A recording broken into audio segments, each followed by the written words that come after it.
हर हसीन पल को तस्वीरों में कैद करना बहुत आसान होता है, लेकिन जब हसीन पल हादसा बन जाए तो वो जहन में घर कर लेता है।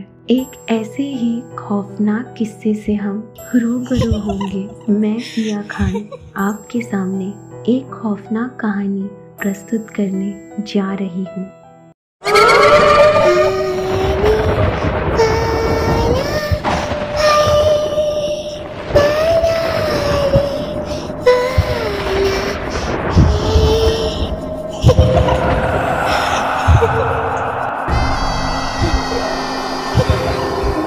ये कहानी विशाल की है। स्टूडियो फोटोग्राफर की नौकरी करने वाले विशाल के पास अब अपना कैमरा आ चुका था।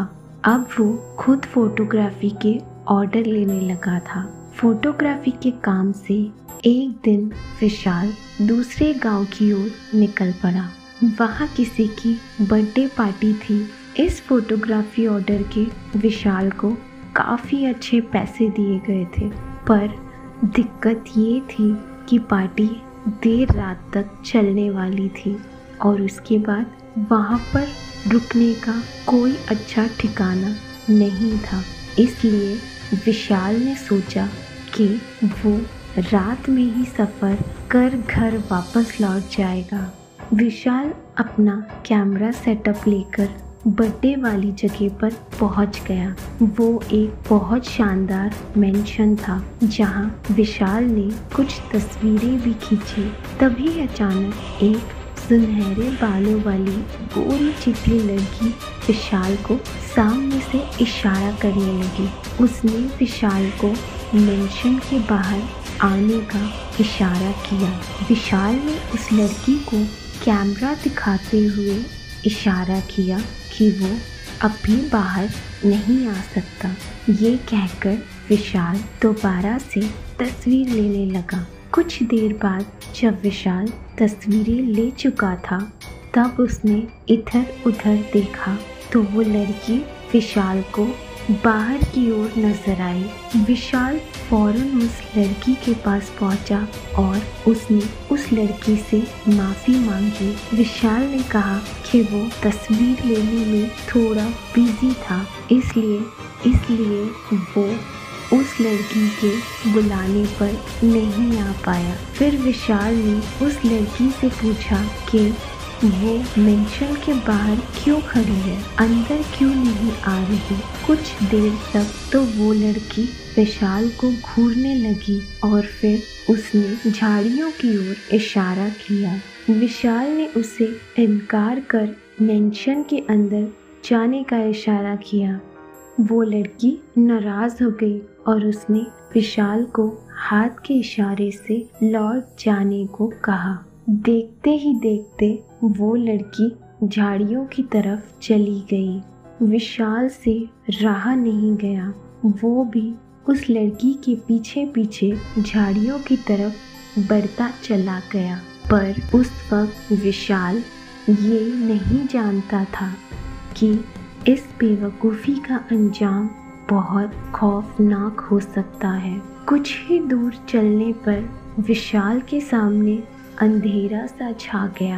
अचानक उसे बेचैनी महसूस होने लगी। विशाल का दिल चेतावनी दे रहा था कि कुछ बुरा होने वाला है। विशाल का फ़ोन उसकी जेब में ही था, पर डर से कांपते हुए वो अपना फ़ोन ऑन नहीं कर पा रहा था। अचानक विशाल की नज़र एक बड़े से पत्थर की ओर गई। ऐसा लग रहा था जैसे वहाँ पर दो लोग बैठकर बातें कर रहे हैं। विशाल गिरते पड़ते उस पत्थर की ओर बढ़ा, लेकिन जब विशाल उस पत्थर के पास पहुंचा तो उसकी रूह कांप गई। विशाल ने देखा कि वहाँ पर वही लड़की बैठी थी जिसने विशाल को झाड़ियों की तरफ आने का इशारा दिया था। अब उस लड़की का असली रूप विशाल के सामने आ चुका था। एक धड़ पर दो सिर, एक धड़ पर दो सिर वाला भयानक नजारा देखकर विशाल की चीख निकल गई। उस लड़की के धड़ पर जो दूसरा सर था वो पूरी तरह से कुचला हुआ था।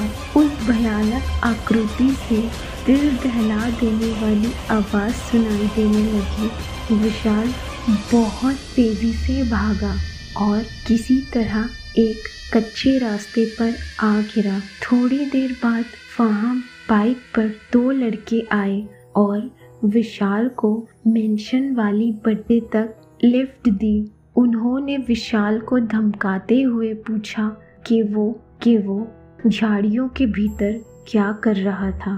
विशाल उस लड़की वाली खौफनाक बात बताकर और मुश्किलें नहीं बढ़ाना चाहता था। विशाल मेंशन पहुंच चुका था।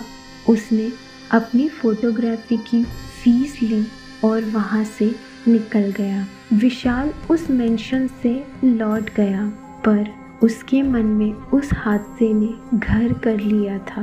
पता करने पर जो बात सामने आई उसने विशाल के रोंगटे खड़े कर दिए। उस शानदार मेंशन में रहने वाले मालिक ने अपनी जवान बेटी और उसके प्रेमी को बेरहमी से मारकर उस झाड़ियों के भीतर दफन कर दिया था। तब से उन दोनों की रूह एक धड़ और दो सिर के साथ भटक रही थी। विशाल खुशकिस्मत था जो बच गया।